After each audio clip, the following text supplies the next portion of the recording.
Congratulations sa ating lahat bilang isang bansa, bilang isang Pilipinas.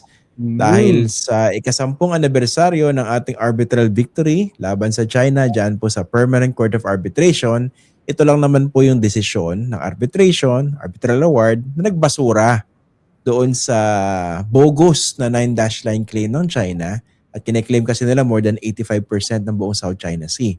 At isa po sa mga nagpanalo nito, parang hirap na hirap. parang kulang bayad para ako nagmukhang PR eh. parang kulang ang bayad. Looking back, no, nakaka 10 years na since the arbitral victory. Are we making good use of it, especially after 6 years of Duterte, that basically put it in the trash bin? Well, nasayang kasi yung 6 years. Dahil nung nanalo tayo, simula pa lang ng Duterte government. At di ba, naalala mo, doon niya sinabi na walang kwentang papel ito, dapat itapon lang sa basurahan. Yun. And since then, hindi na niya in-affirm ito. 6 na taon yun. Di ba? 6 na taon. Kaya sayang. Ngayon lang nitong nakaraang mga 3-4 na taon, medyo again pinahalagahan yan. Yung victory na yan. Dahil nga, nagbago ng foreign policy yung kasalukuyang gobyerno, yung kasalukuyang presidente. Buti naman, dahil ang tingin dati sa kanya ay isa sa pinaka pro-China politicians. No? Siguro nakita rin niya na nung kanyang unang state visit, January 6, 2023, nakita rin niya, inulit na naman sa kanya yung itutulong daw ng China na $22-24 billion na tulong sa atin. Pinromisa noong panahon ni Digong, pero hindi na deliver. Tingin ko isa yun sa game changer. Grabe naman itong mga to. Inuna ko na nga silang state visit, tapos ganun pa rin ibibigay. Parang sobra naman pambubudol. Tingin ko naka-factor in din. Maliban pa sa parang dito sa usapin ng West Philippine Sea, habang nagtatayo ng military bases yung China within our territory, no, parang walang paghupa. At yung nag-offer ng tulong ay yung mga Western countries, no, or yung mga Western allies katulad ng US, Japan, Australia, etc. Canada, Germany. Yun yung naging turning point para sa kanya. Pero sayang, meron kang 6 na crucial years nung tayo ay nanalo ng 2016 na hindi natin nagamit. Paano nagamit lang natin itong past 3 years in terms of uniting our people dito sa issue ng West Philippine Sea para ipaliwanag yung importance nitong UNCLOS Arbitral Award. No? Ngayon lang natin. Kung imagine mo kung nagamit natin yan earlier, baka mas united yung mga Pinoy, mas malaki yung suporta sa atin ng mundo. Paano nitong past 2 to 3 years, yung support sa atin ng mundo tumaas eh. Ang tingin nila, David versus Goliath, itong labanang ito. At nakatulong dyan yung ating transparency projects para ipakita ano ba yung ginagawa ng China, anong harassment ang ginagawa nila, anong ginagawa nilang invasion sa ating territory, at naipakita natin na itong victory na ito hindi lamang para sa West Philippine Sea, para ito sa buong mundo. Dahil natanggal natin yung any legal basis dun sa 9-dash line ng China na ang sinasabi sila may-ari ng buong South China Sea. So dahil sa ating victory, no, hindi na pwedeng gamitin ng China yung argument na ito ay kanila at lahat ng dadaan dito dapat magpaalam sa kanila. So yung mundo ay natulungan natin by giving them the victory dun sa freedom of navigation. No? Actually, kung titignan mo itong South China Sea is more important than the Strait of Hormuz. Dahil 30 to 40% of global trade, hindi lang isa, global trade, ito dumadaan dito sa waterway na ito. Kaya it's not only a victory for us, dahil kinlarify ng UNCLOS na walang legal basis yung pagpunta ng China sa ating exclusive economic zone. Kung hindi, inapin din ng UNCLOS na yung freedom of navigation ay dapat magpatuloy without yung hinaharangan ng China na nagke-claim sa kanila yun. So medyo mas malawak yung pagkapanalo dyan. Actually, nung UNCLOS itself, nung tatlong hearing sa UNCLOS na nadaluhan ko, ay nandun yung claimant states. Nandun yung Brunei, Indonesia, Malaysia, Vietnam, no? At sila mismo gulat na langahas tayo magsampa ng kaso sa isang superpower na yung ekonomiya ng ASEAN ay integrated sa kanila. Kaya dumalo sila. Tatlong hearing para obserbahan. Nung nandun nga sila, akala nila wala tayong chance ang manalo. Dahil nga, superpower yung kalaban mo eh. No? At ayaw din nung iniisip nila, baka yung UNCLOS mismo magdalawang isip na ipanalo tayo. Pero eventually, ay sabi nga nung Vietnamese delegation sa akin, magpa-file din kami katulad nyo. Pero nung nanalo na tayo, tinanong ko sila sa isang trip sa Vietnam, sabi nyo magpa-file kayo. Sabi nung government official, hindi na. Yung panalo nyo, panalo na rin namin eh. Hindi na kailangan gagamitin.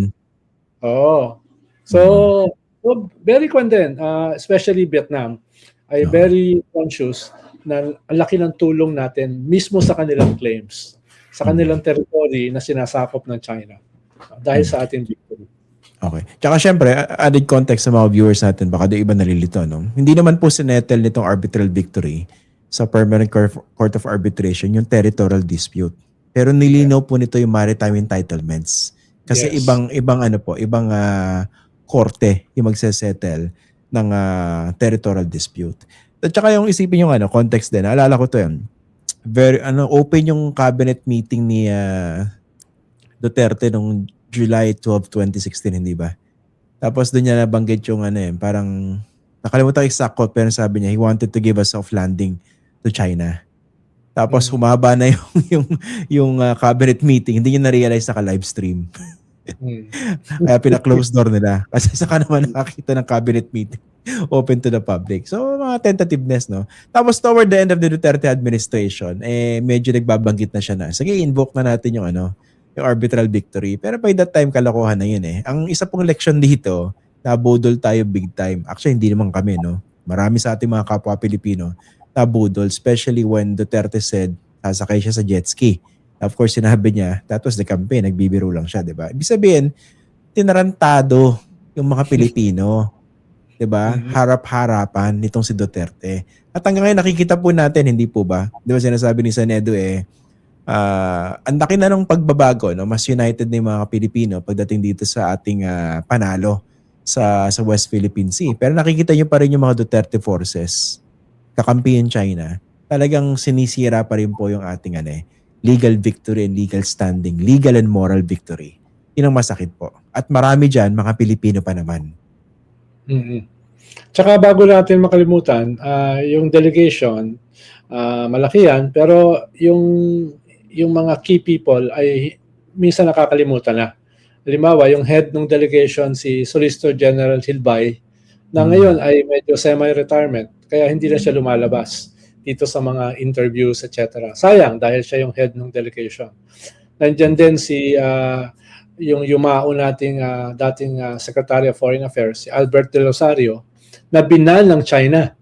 No? Sila yung unang binan di ba? Si Carpio Morales, si Justice Tony Carpio, at saka si Secretary De Rosario na pumasok sa China. No? Binan sila. Dahil nagkaso yata sila sa ICJ, no? Labang kay Xi Jinping. No?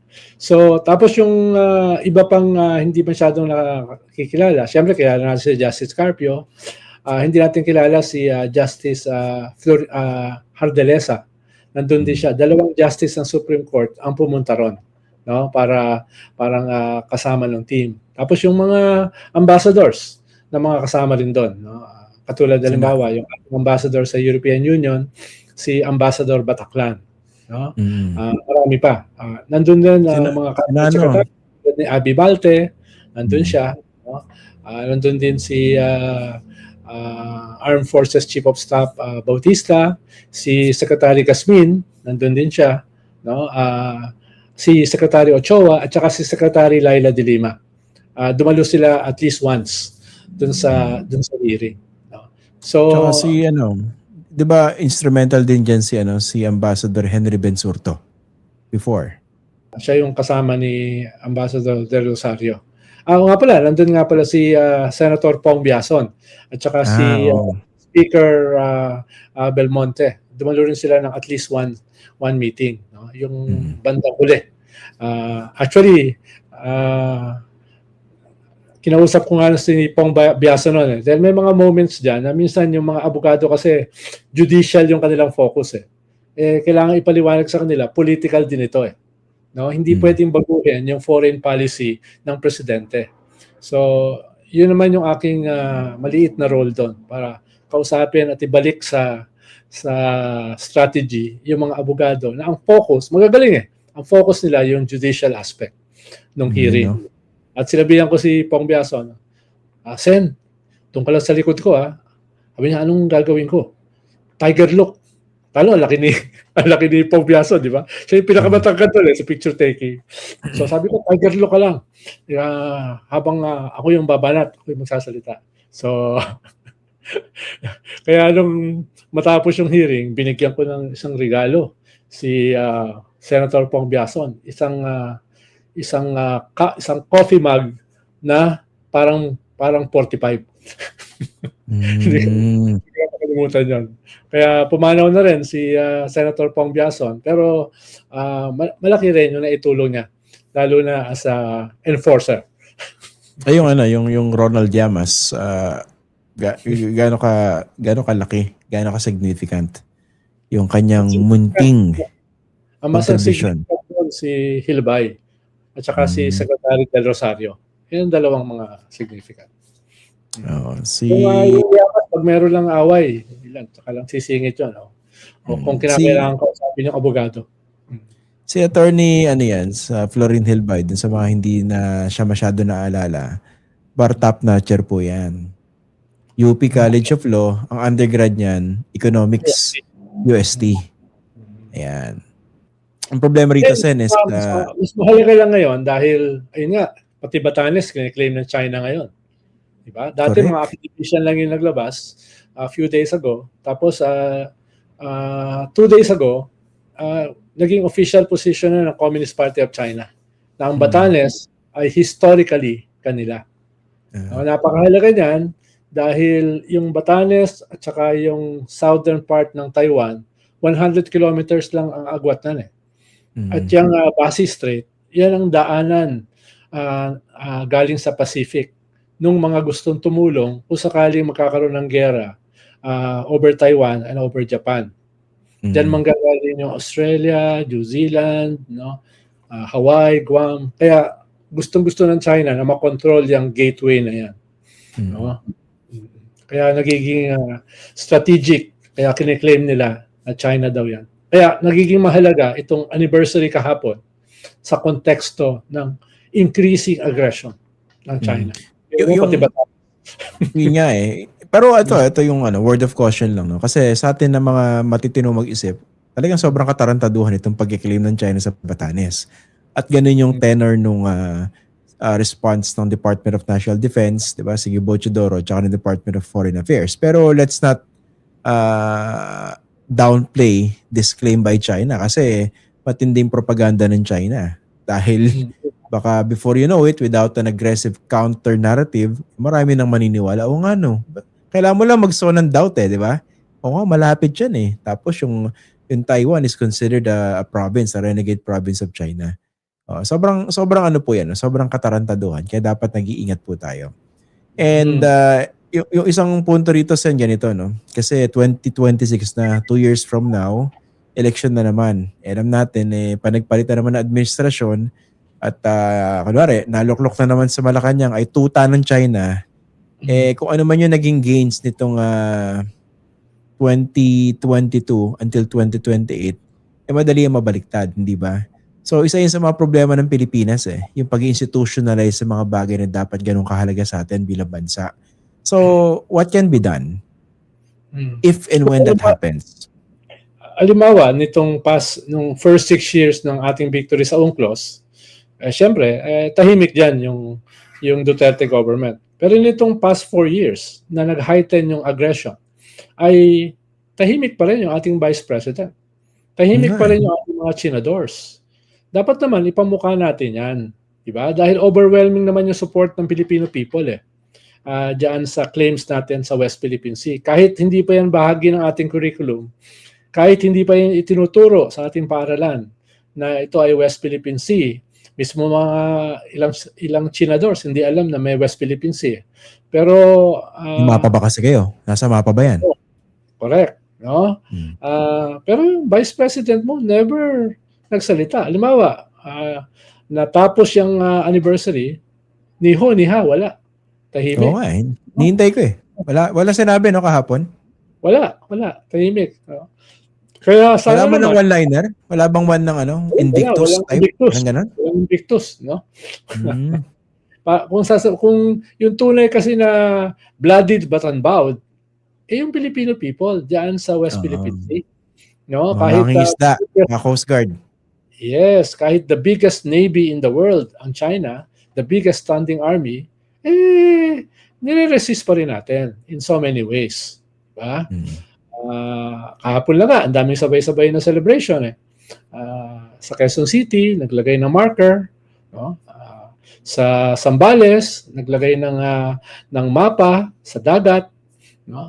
At yung words na atin ito, yung mga 200 mangingisda using their bangka.